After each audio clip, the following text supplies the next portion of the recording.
Olha, eu nem sei por onde começar a contar isso. É o tipo de história que, se fosse num filme, a gente ia dizer que é forçada demais, que não acontece na vida real. Mas aconteceu. Aconteceu comigo. Ele ia se casar com a minha irmã. O casamento do ano. Tudo perfeito, sabe? O vestido, a festa, os convites, tudo. Só tinha um problema. Um único problema no meio dessa perfeição toda. Ele não a amava. Ele me amava. E o pior de tudo, é que eu também amava ele.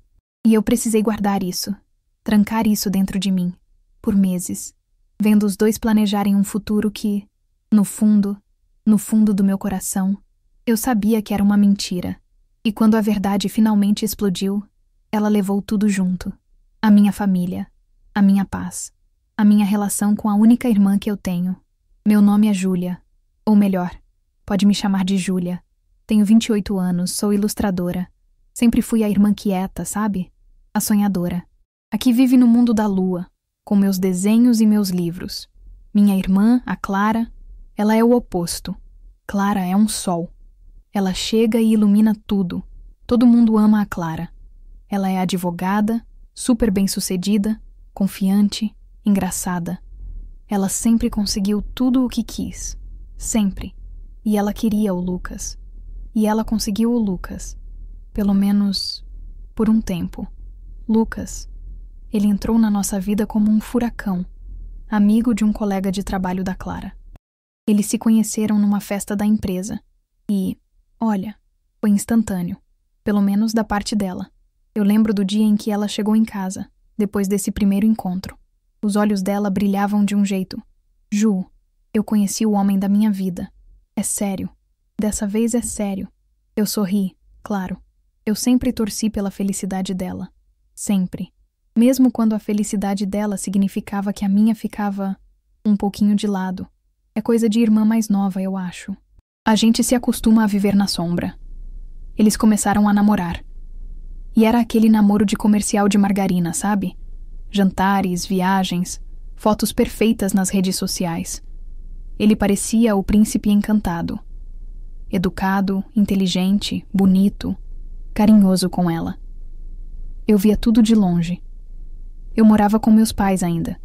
E a Clara, que já tinha o apartamento dela, trazia o Lucas para almoçar nos domingos.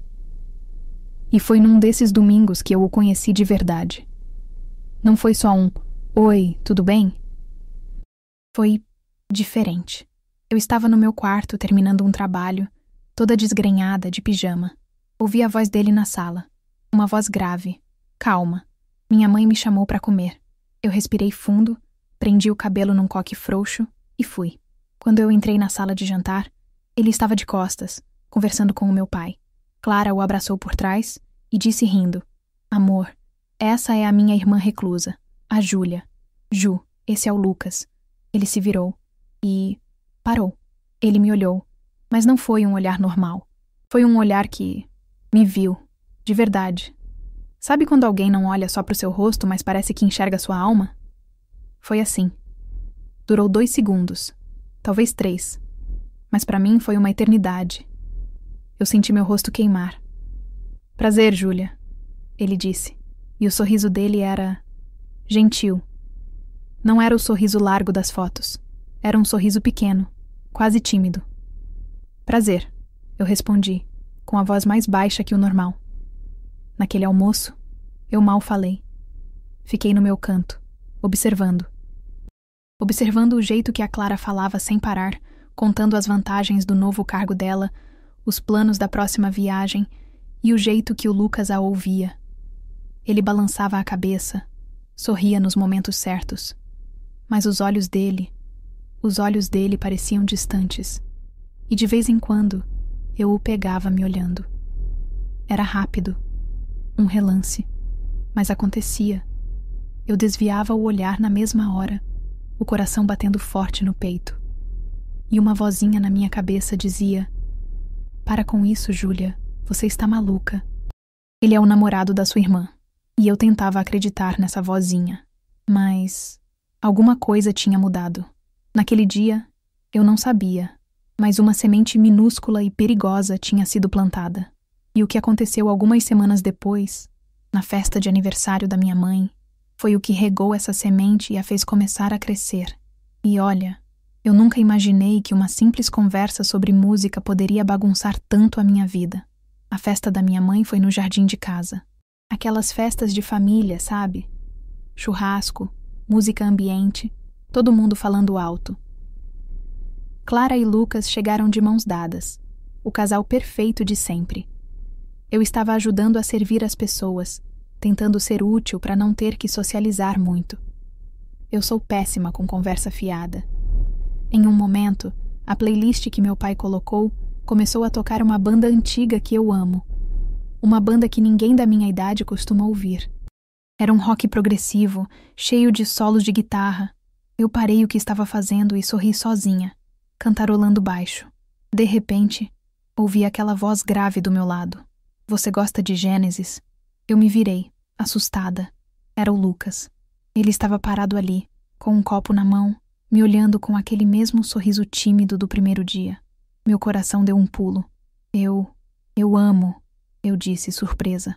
Achei que eu era a única pessoa com menos de 60 anos que ouvia isso. Ele riu. Uma risada de verdade, que fez os olhos dele brilharem. Não, não é. Essa música, Firth of Fifth, o solo de piano no começo, é uma das coisas mais geniais já feitas. Eu arregalei os olhos. Você sabe o nome da música? Claro, ele disse, como se fosse óbvio. É a minha banda preferida. E ali, no meio do barulho da festa, nós dois ficamos em silêncio por um instante, só ouvindo a música. Foi como se o resto do mundo tivesse desaparecido. Foi a primeira vez que a gente conversou de verdade. E não foi sobre o trabalho dele ou o da Clara. Foi sobre música, sobre arte, sobre as coisas que a gente realmente gostava. Descobrimos que tínhamos o mesmo diretor de cinema preferido, que nós dois amávamos o mesmo livro de ficção científica que ninguém mais parecia ter lido. A conversa fluía de um jeito, fácil, leve. Era como encontrar um amigo de infância que eu não via há anos. Eu me senti viva, vista, até que a Clara chegou. Ela nos viu conversando, se enfiou no meio de nós dois e o puxou pela cintura. Aí está você, amor. Te procurei por toda parte, ela disse, com uma voz melosa. Depois, olhou para mim, com um sorriso que não chegava aos olhos. A Ju estava te entediando com as esquisitices dela? Eu senti um soco no estômago. Lucas franziu a testa. Não, de jeito nenhum. A gente estava tendo uma ótima conversa sobre... Ah, tanto faz. Ela o cortou e deu um beijo barulhento nele. Vem, vamos dançar. E o arrastou para longe. Ele olhou para trás, por cima do ombro da Clara, com um olhar que parecia dizer... Desculpa. Eu fiquei ali, parada, me sentindo uma idiota, uma esquisita. Era sempre assim. Clara sempre fazia questão de deixar claro que eu era a estranha, a segunda opção. E pela primeira vez na vida, isso doeu. Doeu de verdade. Porque não foi só ela me diminuindo. Foi ela me tirando um momento que parecia... meu. Os meses foram passando. O namoro deles ficou mais sério. E os pequenos momentos entre mim e o Lucas continuaram acontecendo. Era um olhar trocado na mesa de jantar. Era ele me mandando, do nada, o link de um artigo sobre um artista que eu gostava.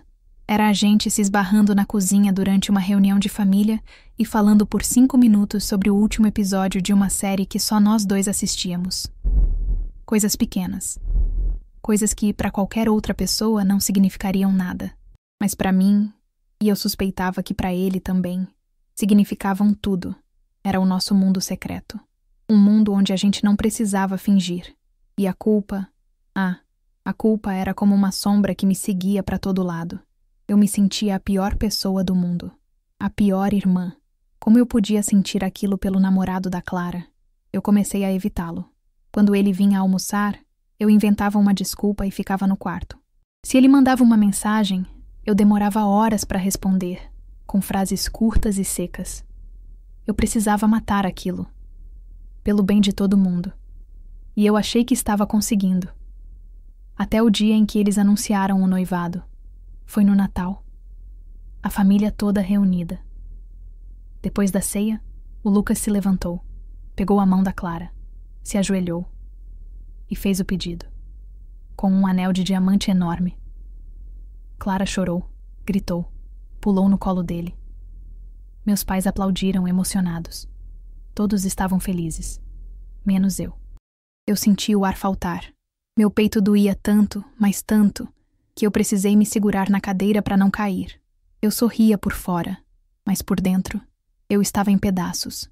Quando eu fui abraçar os dois para dar os parabéns, a Clara me apertou forte. Você não está feliz por mim, maninha?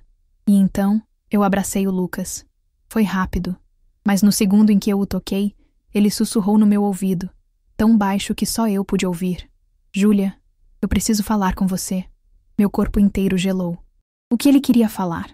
Por que naquele momento? O pânico tomou conta de mim. A noite inteira, eu o evitei como se ele fosse uma doença. Mas eu sabia que não ia dar para fugir para sempre. E o que ele me disse, dias depois, quando finalmente me encurralou sozinho, foi o que começou a desmoronar o castelo de cartas que era a vida da minha irmã. E a minha também. Eu passei os dias seguintes em estado de alerta máximo. Inventei todo tipo de desculpa para não ficar em casa, para não correr o risco de encontrá-lo. Eu sabia que ele estava tentando falar comigo. Ele me ligou 2 vezes. Eu não atendi. Mandou uma mensagem. Júlia, por favor. É importante. Eu visualizei e não respondi. Meu coração estava na mão. O que ele podia querer? Declarar seu amor por mim? Implorar para eu fugir com ele? Ou pior, me acusar de estar dando em cima dele? Pedir para eu me afastar? Minha mente criava 1000 cenários. Um mais catastrófico que o outro. Mas a vida tem um jeito de te colocar nas situações que você mais teme. Clara me nomeou madrinha de casamento. Obviamente. E a primeira tarefa dela para mim foi me ajudar a escolher o local da festa. Ela marcou de visitar 3 salões de festa num sábado à tarde. E claro, o Lucas ia junto. Não tinha como escapar. O dia chegou. Eu estava a um nervo só. Coloquei a roupa mais sem graça que eu tinha. Não passei um pingo de maquiagem. Eu queria parecer invisível. No carro, a Clara não parava de falar. Sobre o buffet, sobre a banda, sobre a lista de convidados de 500 pessoas. Lucas dirigia em silêncio. De vez em quando, eu o via me olhar pelo retrovisor. Eu fingia que não percebia. Olhava fixamente para a janela. A tensão dentro daquele carro era tão densa que dava para cortar com uma faca. Visitamos o primeiro salão. Era luxuoso, exagerado, a cara da Clara. Enquanto ela conversava animadamente com a organizadora, eu e o Lucas ficamos para trás, perto de uma fonte. O silêncio era ensurdecedor. Até que ele quebrou. Por que você está me evitando? Ele perguntou, a voz baixa, quase triste. Eu continuei olhando para a fonte. Não estou te evitando. Está assim, desde o Natal. Eu preciso saber o porquê. Eu respirei fundo. A coragem veio de um lugar que eu nem sabia que existia. Lucas, você está noivo da minha irmã. Não existe nada que a gente precise conversar. Ele deu um passo na minha direção. Existe sim. Existe tudo. Você sabe disso. Eu não sei de nada. Eu menti, a voz tremendo. Você vai se casar com a Clara. Fim da história. Não é o fim da história. Ele insistiu. E agora a voz dele tinha um tom de desespero. Júlia, olha para mim. Eu me recusei. Eu não podia. Se eu olhasse nos olhos dele, eu ia desabar. Olha para mim, por favor. Lentamente, eu virei o rosto. E o que eu vi nos olhos dele quebrou meu coração em 1000 pedaços. Era dor, confusão. Era um pedido de socorro. Isso, ele gaguejou, fazendo um gesto entre nós dois. Isso que a gente sente não é normal. Eu nunca senti isso por ninguém, nem por ela. A confissão pairou no ar. Pesada, perigosa. Você não pode dizer isso.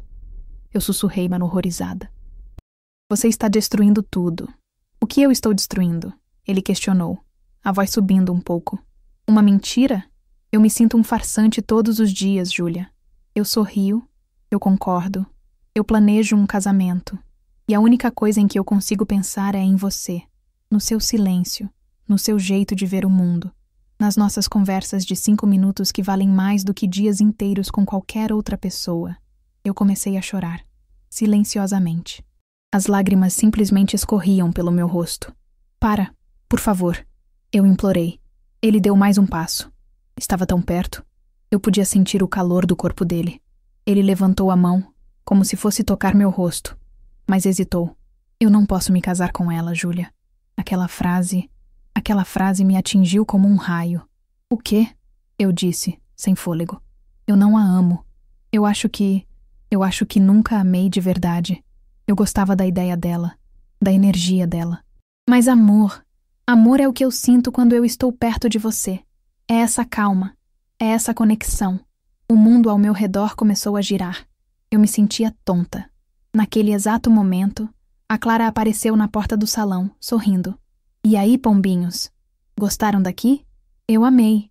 Acho que vai ser esse. Lucas se afastou de mim num pulo, o rosto pálido. Eu sequei as lágrimas rapidamente, virando de costas. É lindo, mana, eu disse, a voz embargada. O que você tem, Ju? Sua voz está estranha. Está chorando? Ela perguntou, se aproximando.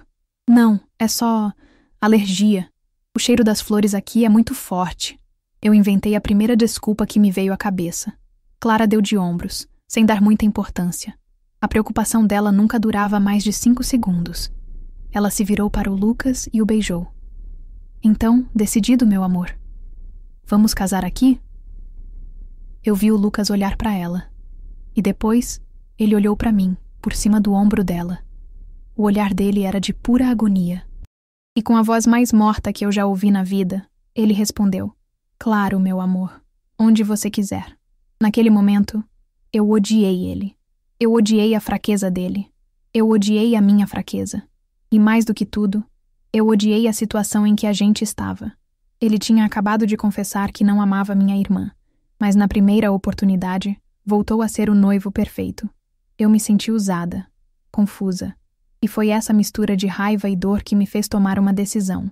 Eu não ia mais ser a vítima silenciosa dessa história. Eu precisava entender o que estava acontecendo de verdade. E para isso, eu precisava observar a minha irmã. E o que eu comecei a descobrir era muito mais sujo e complicado do que eu jamais poderia ter imaginado. Eu mudei, da noite para o dia. A Júlia chorona e culpada deu lugar a uma Júlia fria, analítica. Eu me tornei uma detetive dentro da minha própria casa. Parei de fugir. Pelo contrário, eu comecei a participar de tudo. Dos jantares, da escolha das flores, da prova dos docinhos. Eu queria estar perto. Eu queria ver com meus próprios olhos. E o que eu vi começou a me dar nojo. Eu vi como a Clara tratava o Lucas. Não era com amor. Era com posse. Ela o interrompia o tempo todo. Desdenhava das opiniões dele na frente dos outros. Se ele sugeria uma música mais calma para a festa, ela ria e dizia: Credo, amor, você quer que as pessoas durmam? Deixa que da animação cuido eu.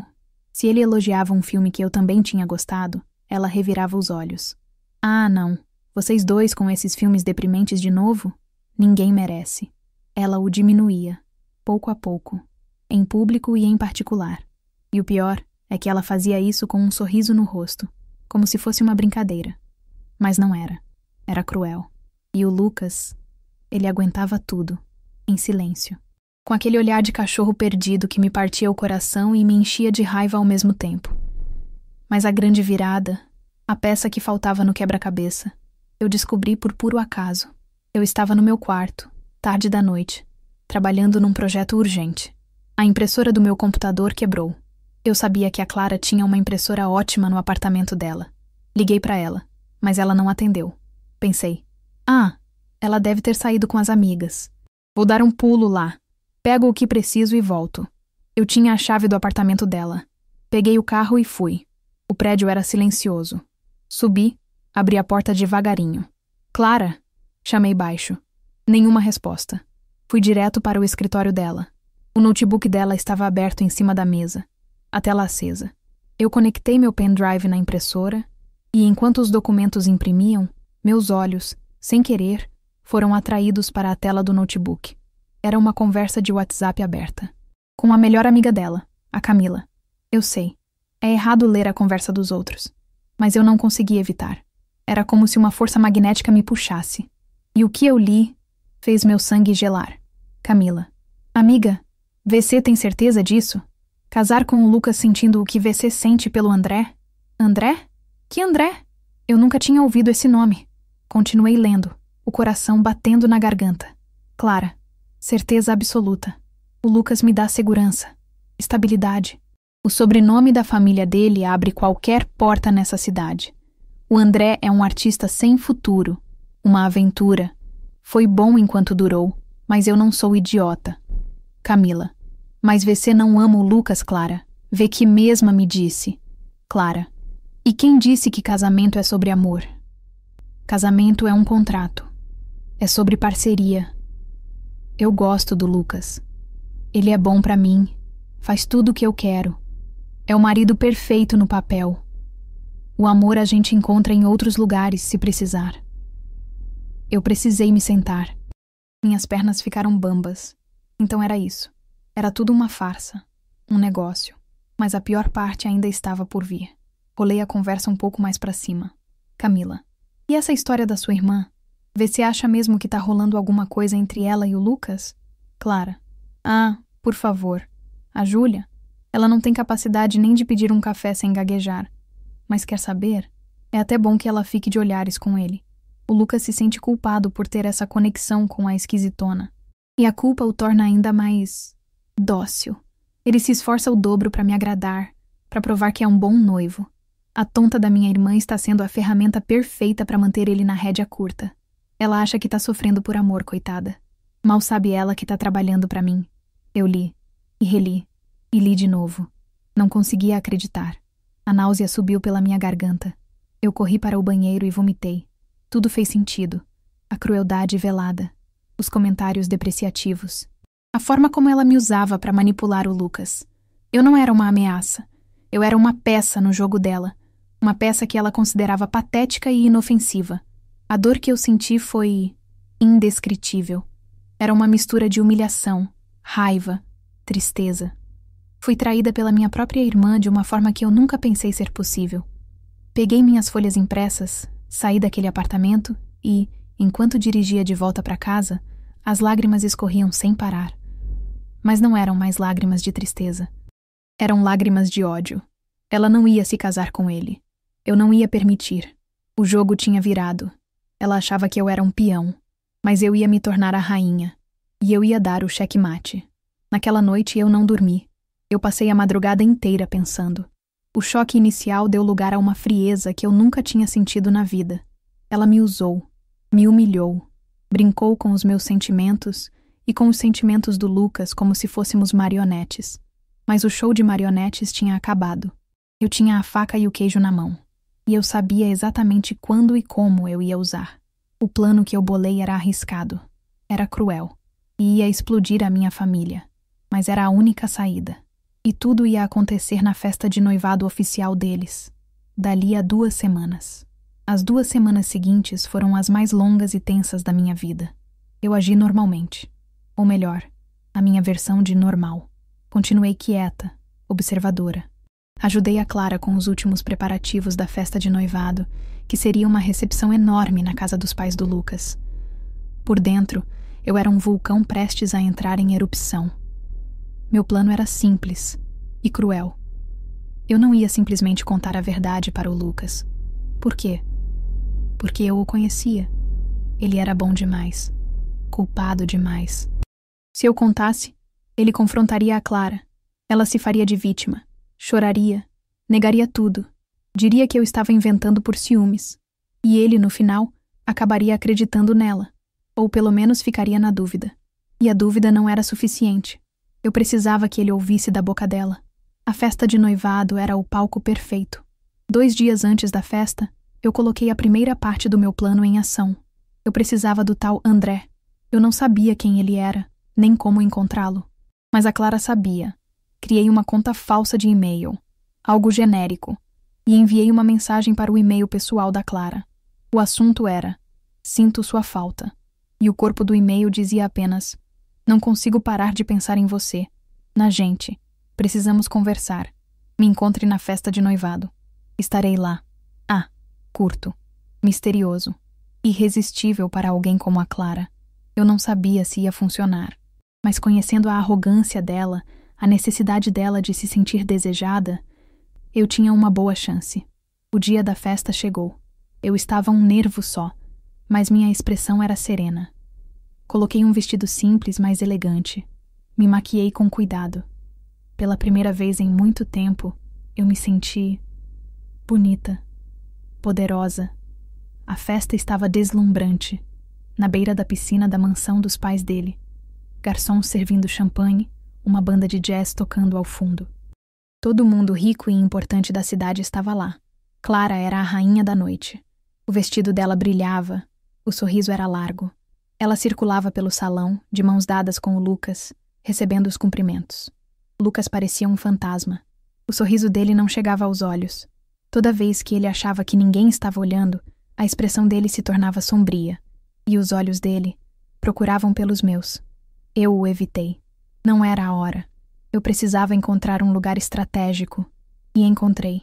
Havia uma pequena varanda, um pouco afastada do barulho, cheia de plantas. Tinha uma visão perfeita da área da piscina, mas era escura e reservada. Perfeita. Agora, a segunda parte do plano. Eu precisava levar o Lucas até ali, na hora certa. Esperei o momento dos discursos. O pai do Lucas falou. O meu pai falou. E então, a Clara pegou o microfone. Ela fez um discurso meloso. Falou sobre como o Lucas era o homem da vida dela, sobre alma gêmea, sobre como ela era a mulher mais sortuda do mundo. Eu senti vontade de vomitar de novo. Enquanto todos aplaudiam, eu me aproximei do Lucas, que estava ao lado do palco. Lucas! Eu chamei baixo. Ele se virou surpreso.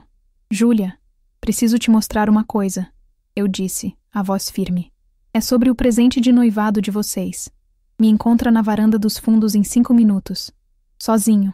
Eu não dei tempo para ele responder. Me virei e saí, caminhando calmamente em direção à varanda. Meu coração parecia que ia sair pela boca. E se ele não fosse? E se a Clara o segurasse? Cheguei na varanda escura e esperei. Cada segundo parecia uma hora. Então, eu o vi. Ele estava vindo na minha direção, o rosto cheio de interrogações. Júlia, o que foi? Que presente é esse? Ele perguntou assim que chegou. Shhh, eu disse, colocando o dedo nos meus lábios. O presente não é meu, é da Clara, e ela vai te entregar agora. Ele franziu a testa, confuso. Como assim? Apenas observe, eu sussurrei. E como se fosse ensaiado, o celular da Clara começou a tocar. Eu a vi, lá embaixo, perto da piscina, atender o telefone. Eu não sabia quem era. Podia ser qualquer pessoa, mas eu rezei para que fosse ele. O tal do André. Talvez ele não tivesse vindo, mas decidiu ligar. A expressão da Clara mudou. Ela olhou para os lados, procurando um lugar mais reservado para falar. E para onde ela foi? Exatamente. Para a varanda ao lado da nossa. Havia apenas uma parede fina de trepadeiras nos separando. Ela não podia nos ver na escuridão, mas nós podíamos ouvi-la perfeitamente. O Lucas me olhou, sem entender nada.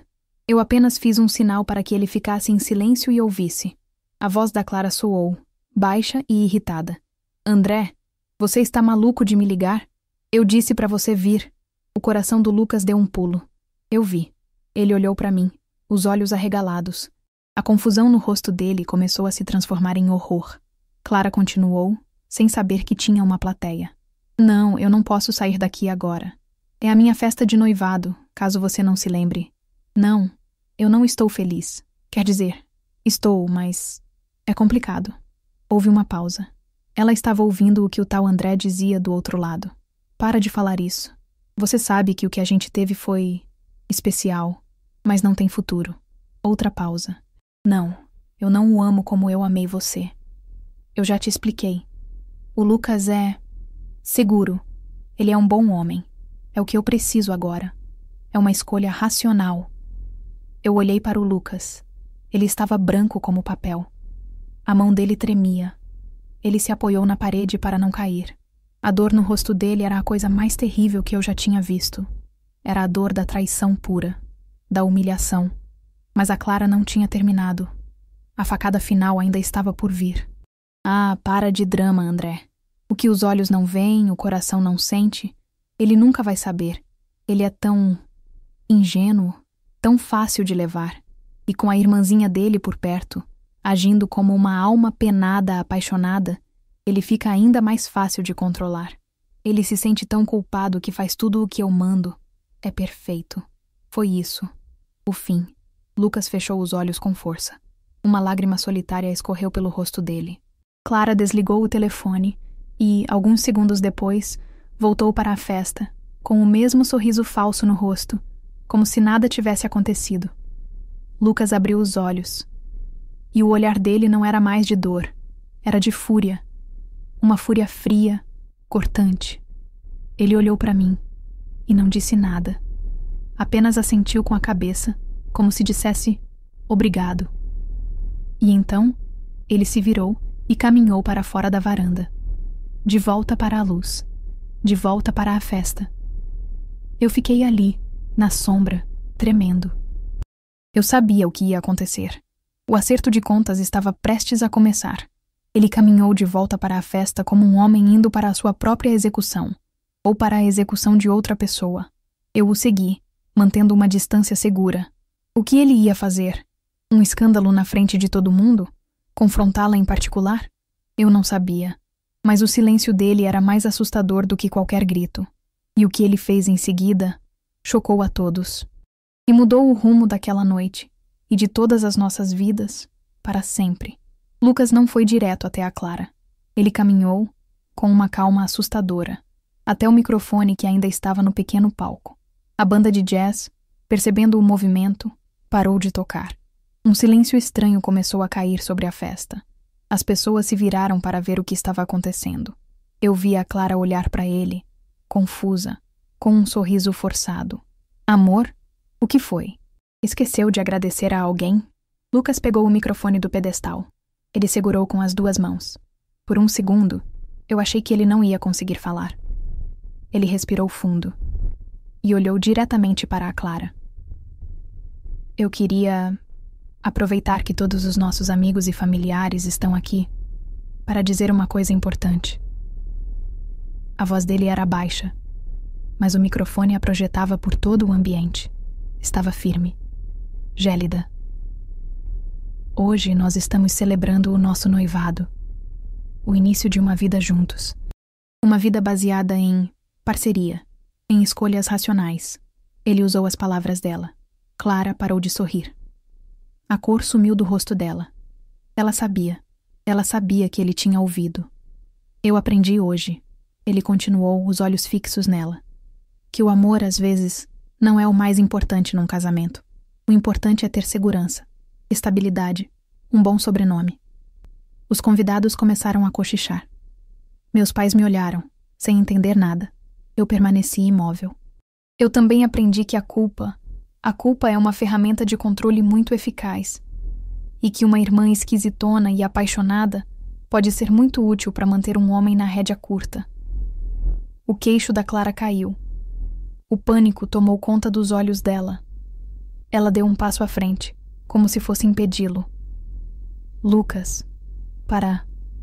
O que você está fazendo? Eu? Ele disse, com um riso amargo que não tinha nenhuma alegria. Eu estou sendo honesto, pela primeira vez em muito tempo. E eu quero que você seja honesta também, Clara. Ele fez uma pausa dramática. O silêncio era total. Dava para ouvir a respiração das pessoas. Diga a todos quem é o André. Foi como se uma bomba tivesse explodido em silêncio. Clara ficou paralisada. Ela abria e fechava a boca, mas nenhum som saía. Vamos, Clara. Ele insistiu, a voz agora dura como aço. Conte para os nossos convidados, para os seus pais, para os meus pais. Conte a eles sobre a sua aventura. Conte a eles como o nosso casamento é um contrato, como eu sou o seu negócio, e como você usou a sua própria irmã para me manipular. A humilhação no rosto da Clara era algo que eu nunca vou esquecer. Ela olhou ao redor, para as dezenas de rostos chocados a encarando. Ela olhou para os nossos pais, que estavam pálidos, horrorizados. E então, ela olhou para mim, e o olhar dela não era de arrependimento, era de puro ódio. Ela sabia que tinha sido eu. Com a voz embargada de fúria, ela finalmente falou, apontando o dedo para mim. Foi ela, foi essa invejosa. Ela inventou tudo isso porque ela sempre quis você. Ela sempre quis tudo o que era meu. Algumas pessoas se viraram para me olhar. Eu senti o peso dos olhares, mas não desviei. Eu a encarei de volta. Lucas balançou a cabeça com uma tristeza profunda. Não, Clara. Ela não inventou nada. Ela apenas me fez ouvir a verdade que saía da sua própria boca. Ele tirou o anel de noivado do bolso. Ele já o tinha tirado do dedo dela sem que ela percebesse. Ele o segurou no ar. O diamante brilhou sob as luzes da festa. Acabou, Clara, ele disse, a voz finalmente quebrando um pouco. O nosso noivado, o nosso contrato, tudo. Acabou. E ele simplesmente largou o anel. O anel caiu no chão de mármore com um pequeno clique que ecoou pelo silêncio sepulcral. Ninguém se moveu. Então, Clara fez a única coisa que alguém como ela poderia fazer quando seu mundo desmorona. Ela gritou, um grito de raiva e frustração, e partiu para cima de mim. Sua vagabunda! Você me paga! Ela correu na minha direção, com as unhas à mostra. Foi tudo muito rápido. Antes que ela pudesse me alcançar, Lucas se moveu. Ele entrou na frente dela e a segurou pelos braços. Chega! Ele gritou. Meus pais correram até nós. O pai dela a segurou. A mãe dela começou a chorar. A festa tinha se transformado num caos, num circo de horrores. Eu não conseguia sentir nada. Eu estava anestesiada. Apenas observava a cena, como se estivesse assistindo a um filme. O filme do fim da minha família.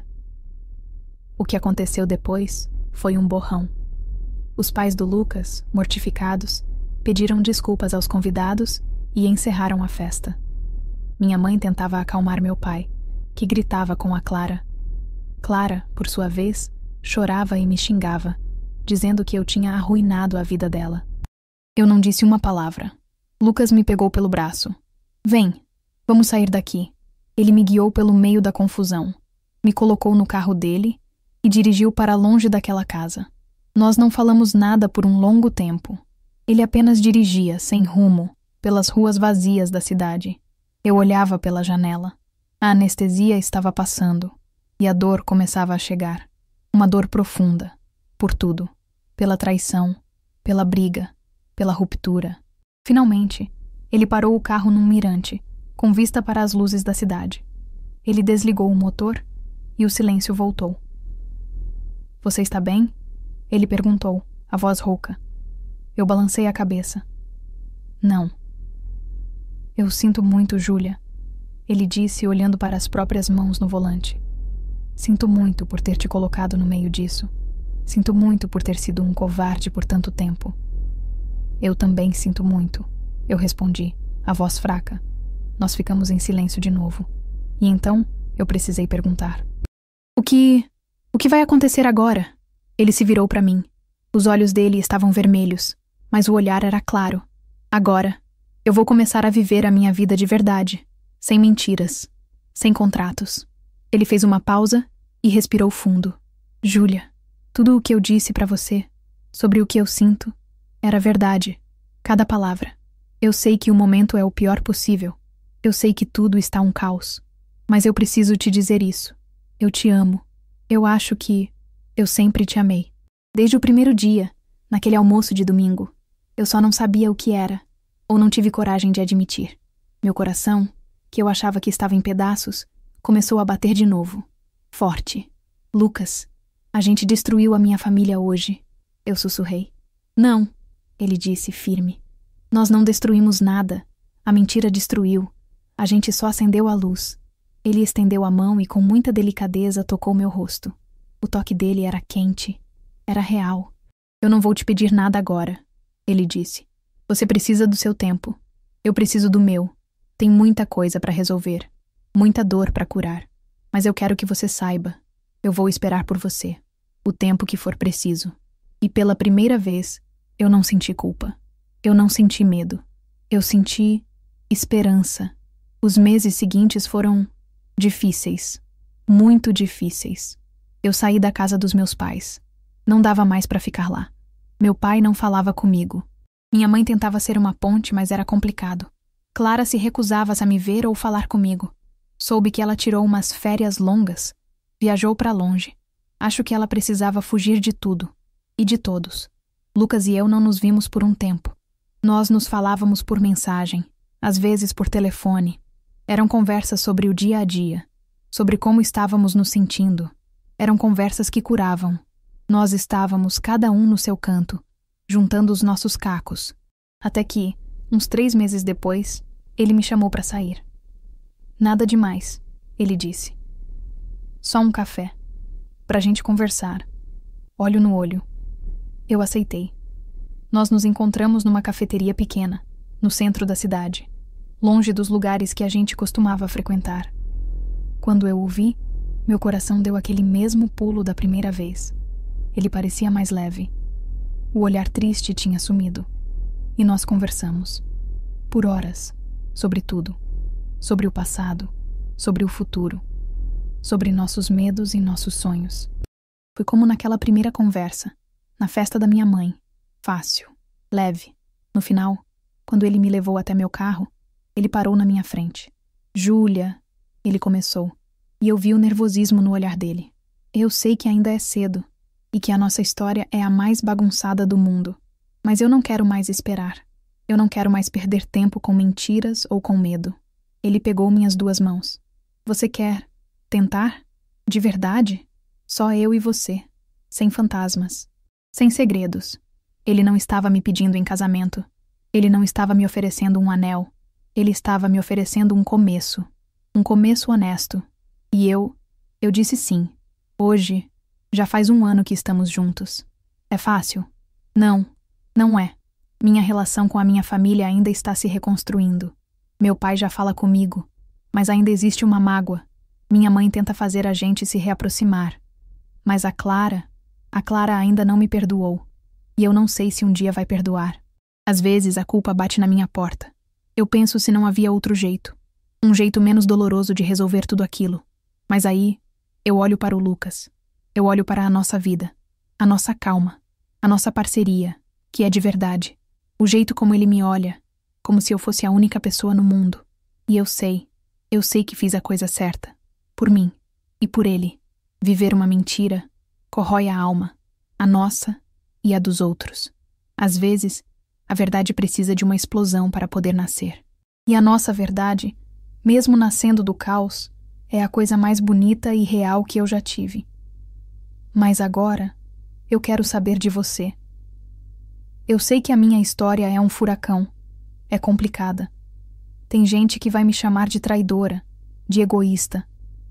Tem gente que vai dizer que eu fiz o que tinha que ser feito. E você, se você estivesse no meu lugar, o que você faria? Você teria a coragem de expor tudo e arriscar perder sua família por uma verdade? E por um amor que você sentia que era real? Você acha que eu fui longe demais? Ou foi o único jeito? Me conta a sua opinião aqui nos comentários. Eu quero muito saber o que vocês pensam. De verdade.